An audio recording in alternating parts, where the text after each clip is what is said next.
السلام علیکم ورحمۃ اللہ وبرکاتہ۔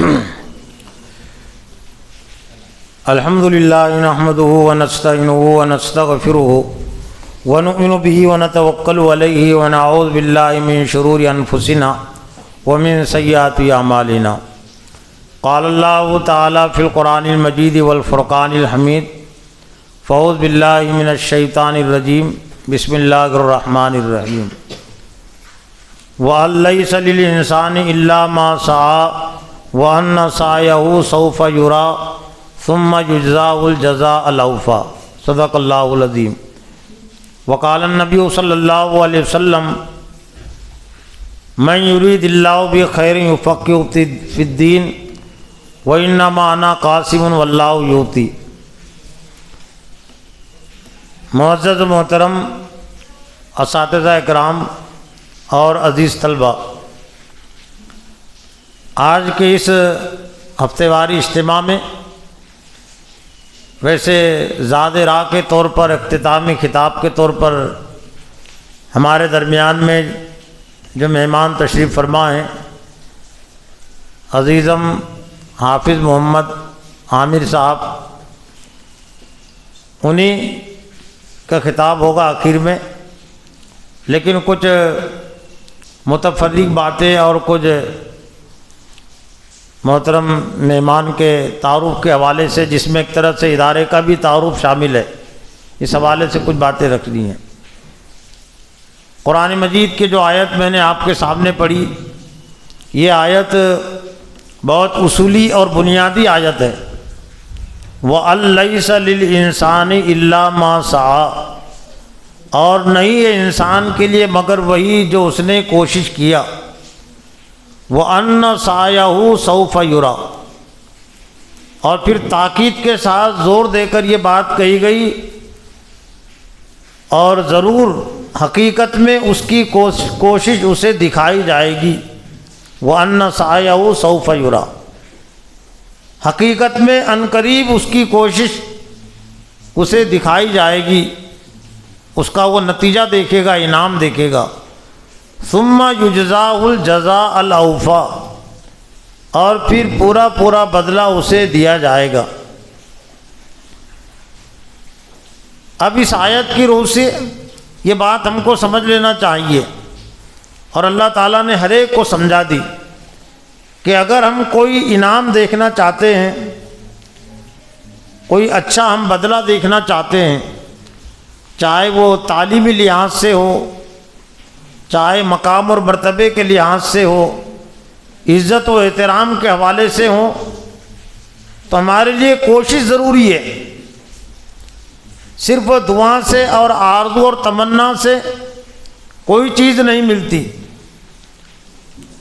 دنیا کی چیز ہو سکتا ہے بغیر کوشش کے مل جائے، لیکن خاص طور سے دینی لحاظ سے مقام اور مرتبہ، دینی عزت، دینی بلندی، اس کے لیے کوشش اللہ تعالیٰ نے شرط قرار دی ہے۔ اور پھر ہم یہ نہ سمجھے کہ اگر ہم نے کوشش کی تو اس سے کیا ملنے والا ہے۔ دینی تعلیم اور تربیت کے حوالے سے ہر کوشش وہ اپنا پھل لاتی ہے، وہ اپنا انعام لاتی ہے۔ ناممکن ہے کہ ایک شخص دین کے لیے کوئی کوشش کرے، اللہ کی رضا اور خوشنودی کا کام کرے، اور پھر اللہ اس کا صلہ اس کو نہ دکھائے۔ وَأَنَّ سَعْيَهُ سَوْفَ يُرَىٰ، اور ضرور اس کی کوشش اسے دکھائی جائے گی۔ اس دنیا میں بھی اللہ تعالیٰ دکھاتا ہے، اور اگر دیکھنے کا موقع نہ ملے، شارٹ کٹ راستے سے اللہ تعالیٰ اگر اس کو جنت میں داخل کر دے تو یہ بھی ایک طرح سے اس کی کوششوں کا انعام ہے۔ اللہ کے نام پر اگر کسی کو قتل کر دیا گیا، دین کی وجہ سے کسی کی موت جلدی ہو گئی، تو اس کو یہ نہیں سمجھنا چاہیے کہ میں ناکام ہو گیا، بلکہ سب سے زیادہ کامیاب ہو گیا۔ سب سے زیادہ کامیاب اس لیے کہہ سکتے ہم شہید کو کہ جو شہید نہیں ہوتے تو ان کو تو بہت سارے کام کرنے پڑتے ہیں، ایک لمبا راستہ ان کو طے کرنا پڑتا ہے جنت کا، عالم برزخ سے بھی ان کو گزرنا پڑتا ہے، لیکن اللہ کی راہ میں جن کو مار دیا جاتا ہے، جن کو قتل کر دیا جاتا ہے، تو سیدھے ان کو جنت میں داخل کیا جاتا ہے۔ تو یہ بھی ایک طرح سے ان کی کوششوں کو دکھانے والی بات ہی ہے، وَأَنَّ سَعْيَهُ سَوْفَ يُرَىٰ، اور ان کی کوشش ان کو دکھائی جائیں گی، ثُمَّ يُجْزَاهُ الْجَزَاءَ الْأَوْفَىٰ، اور پھر پورا بدلہ اسے دیا جائے گا۔ کوشش دو طرح کی ہوتی ہے، ایک اچھی کوشش ہوتی ہے اور ایک بری کوشش ہوتی ہے۔ اچھی کوشش کا اچھا انعام آپ دیکھیں گے، اور بری کوشش اگر رہی تو پھر برا بدلہ آپ کو دیکھنا پڑے گا۔ یہ عام بات کہی گئی ہے ہر کوشش کے حوالے سے۔ کوئی اللہ کی نافرمانی میں کوشش کرے گا،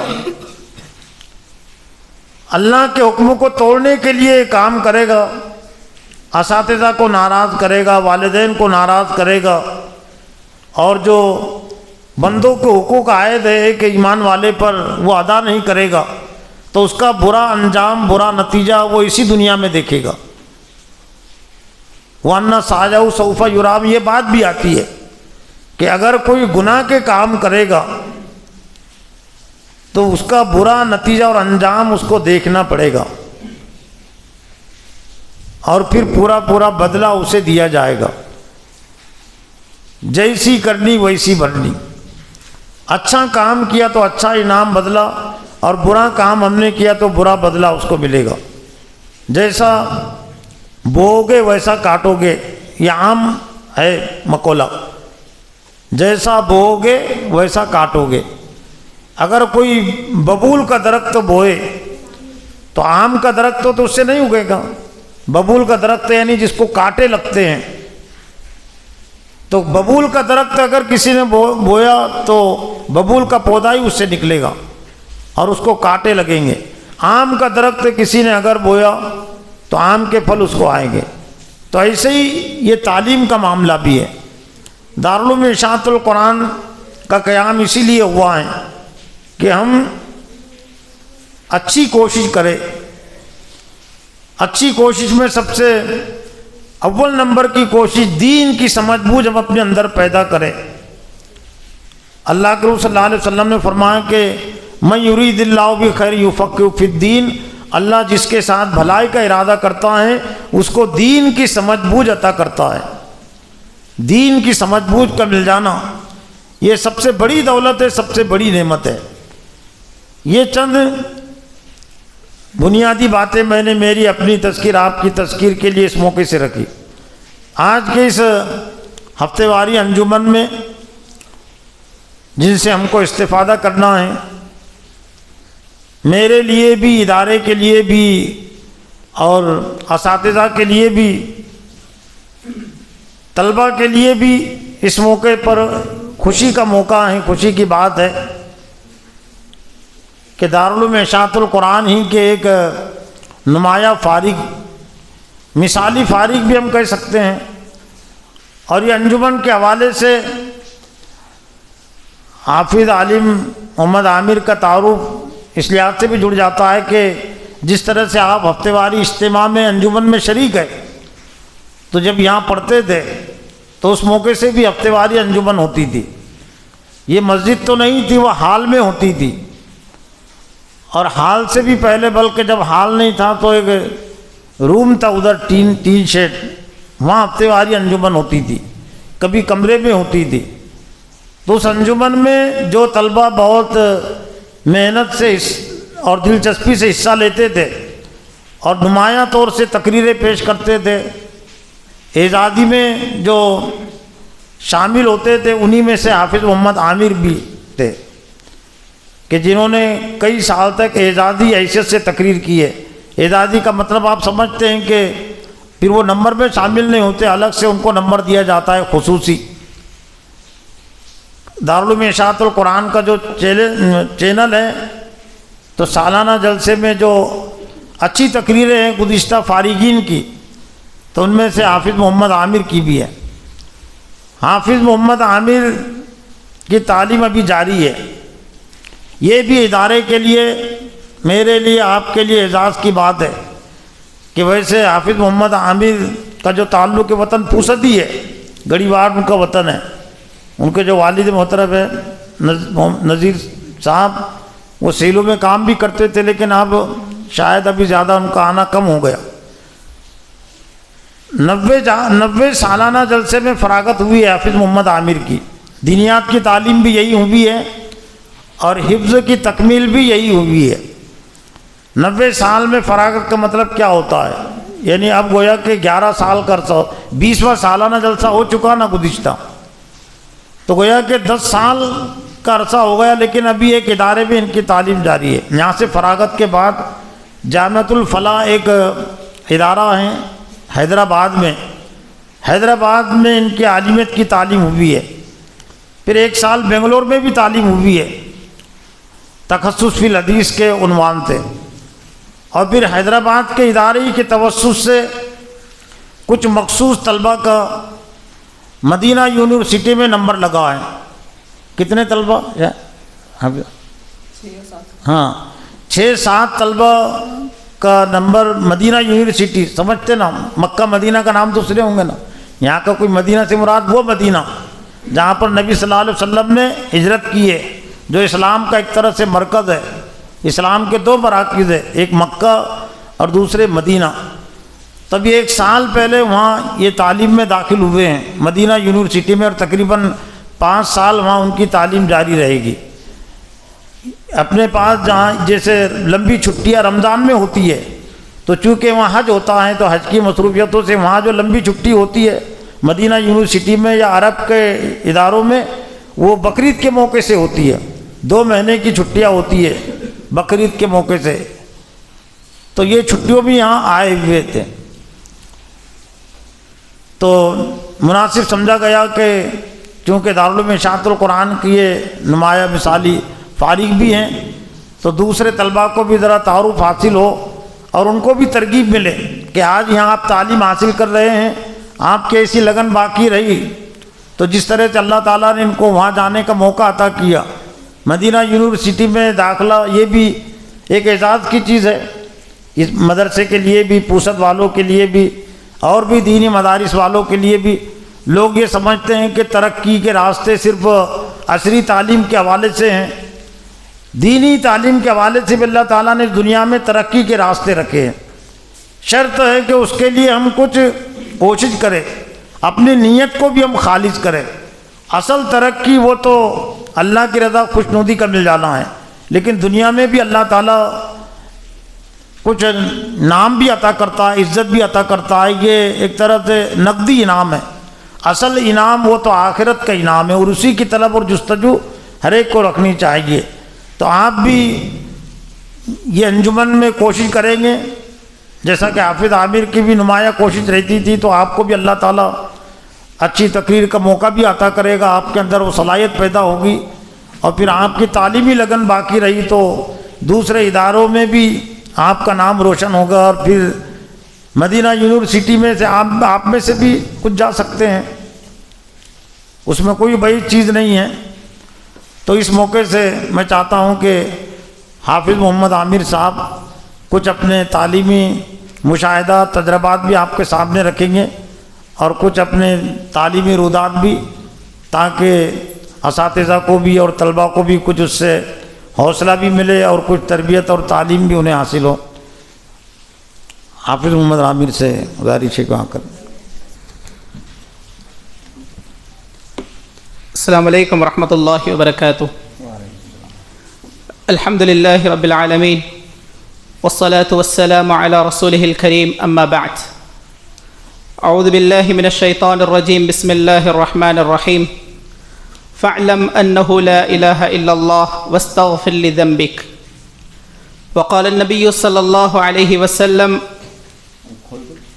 ان الملائکة لتضع اجنحتها رضاء لطالب العلم۔ وقال النبی صلی اللہ علیہ وسلم مرحبا بطالب العلم۔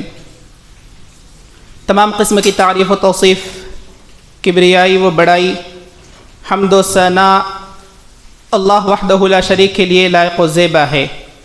جو تمام کائنات کا پروردگار ہے، پالنہار ہے، مدبر ہے، رازق ہے، مالک ہے۔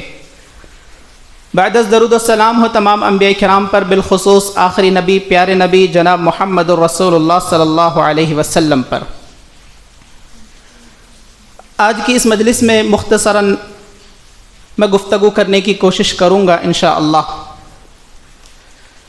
یہ جو ادارہ ہے دارالعلوم اشاعت القرآن، یہاں پر الحمدللہ میری حفظ کی تعلیم ہوئی ہے، اور اس ادارے کی خصوصیات میں سے اللہ کے فضل و کرم اور احسان کے بعد یہ ہے کہ اس ادارے کے ذمہ دار مفتی کلیم رحمانی حفظہ اللہ ہے، جو بہت ہی اصولی ہے اور تعلیم کے اعتبار سے بہت زیادہ سنجیدہ ہے۔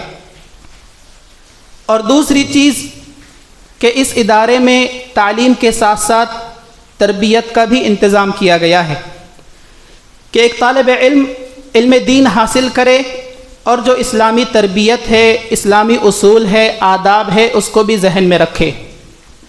اور ایک خصوصیت یہ ہے کہ اساتذہ کی شفقت اور وقت پڑے تو اساتذہ کی سختی، یہ بھی ایک نمایاں کردار ہے۔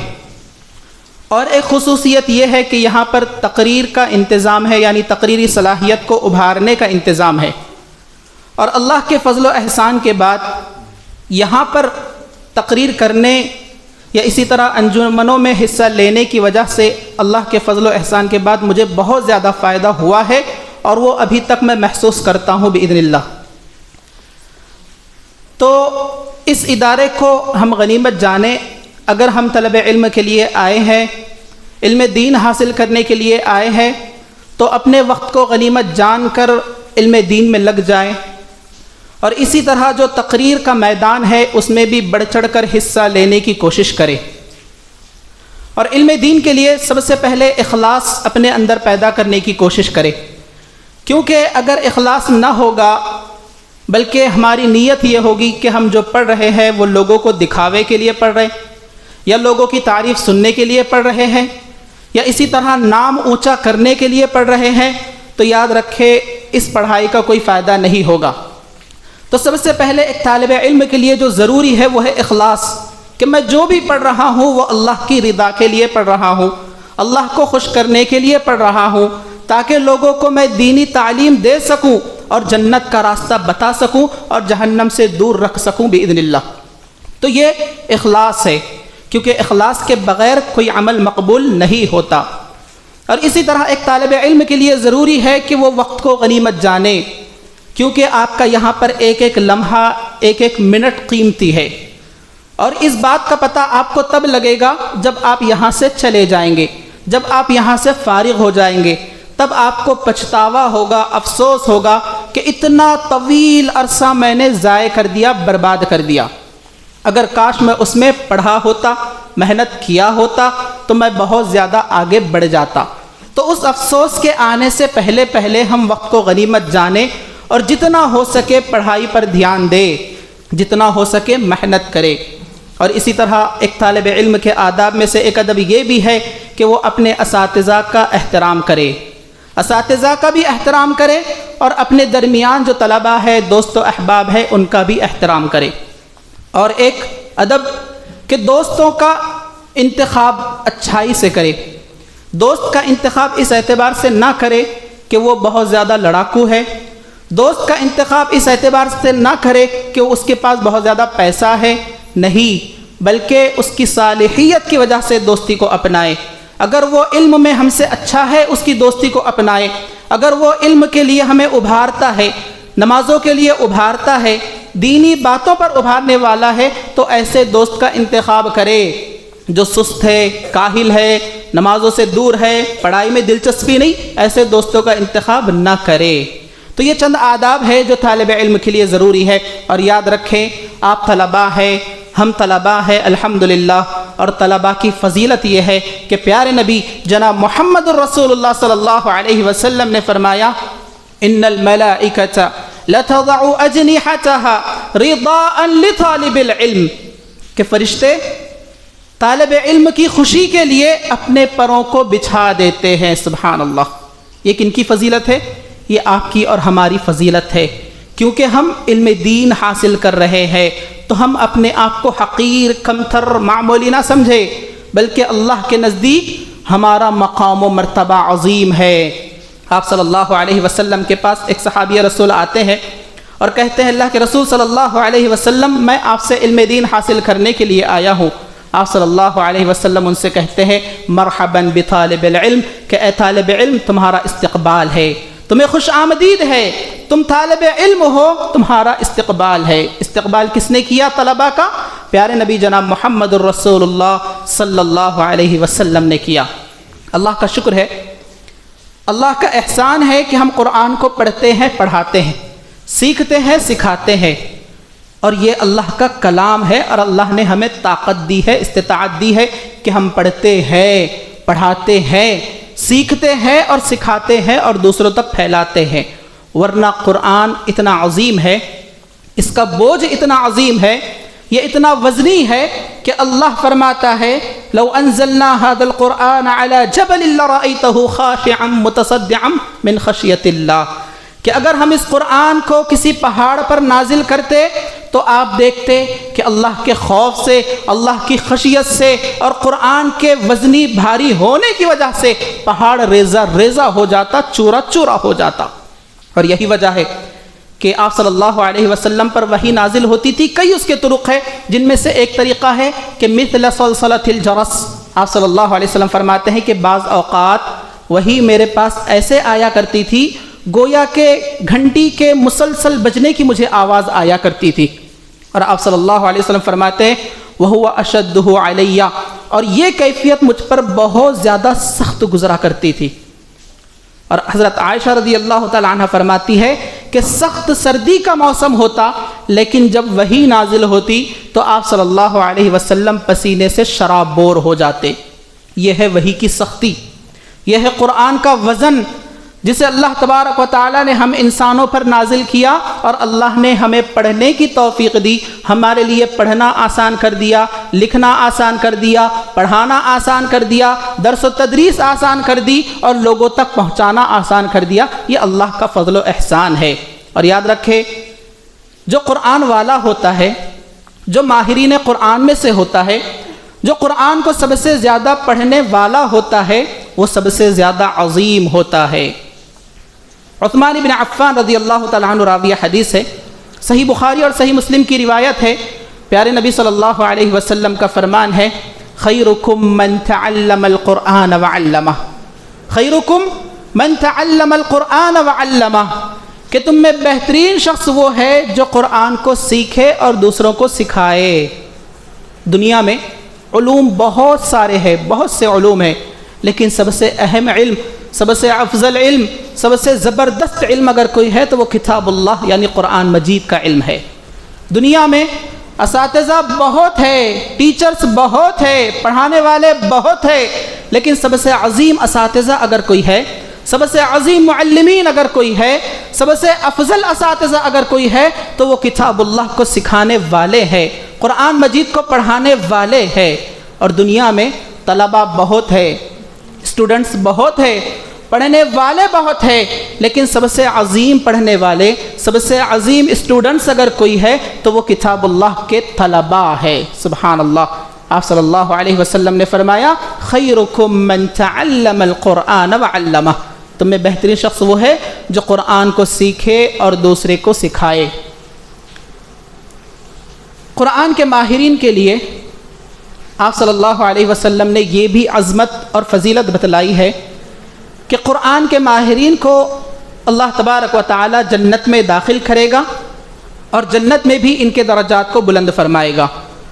اللہ کے نبی صلی اللہ علیہ وسلم فرماتے ہیں الماہر بالقرآن مع السفرة الكرام البررة يقال لصاحب القرآن اقرأ وارتقي ورتل كما كنت ترتل في الدنيا فإن منزلتك عند آخر آية تقرأها، کہ صاحب قرآن سے کہا جائے گا، ماہر قرآن سے کہا جائے گا، جنت میں کہا جائے گا کہ قرآن کو پڑھتا جا، قرآن کو پڑھتا جا، ترتیل کے ساتھ پڑھتا جا، جنت کے زینے چڑھتا جا، اور تیرا آخری مقام وہی ہوگا جہاں پر تو نے آخری آیت پڑھی ہوگی۔ سبحان اللہ۔ تو یہ ہے صاحب قرآن کی فضیلت، اور یہ ہے قرآن پڑھنے والوں کی فضیلت اور قرآن کا اہتمام کرنے والوں کی فضیلت۔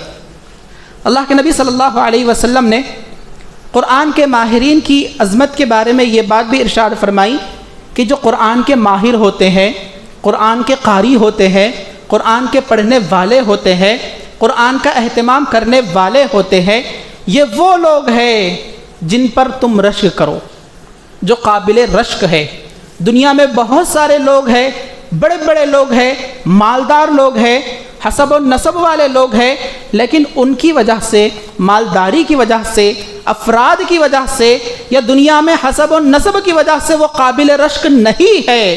آپ صلی اللہ علیہ وسلم نے فرمایا، عبداللہ ابن عمرو رضی اللہ تعالیٰ عنہ راوی حدیث ہے کہ لا حسد الا فی اثنتین، کہ قابل رشک صرف دو لوگ ہیں، رجل آتاہ اللہ القرآن فہو یقوم بہ آناء اللیل و آناء النہار، وہ آدمی قابل رشک ہے جسے اللہ تبارک و تعالیٰ نے قرآن عطا کیا ہو، قرآن کا علم عطا کیا ہو، جو قرآن کو پڑھنے والا ہو، جو راتوں میں قیام اللیل کرتا ہے، قرآن کو پڑھتا ہے، قرآن کی حفاظت کرتا ہے، قرآن کا اہتمام کرتا ہے۔ پیارے نبی صلی اللہ علیہ وسلم فرماتے ہیں کہ یہ ایسا آدمی ہے جس پر تم رشک کر سکتے ہو، یہ قابل رشک آدمی ہے۔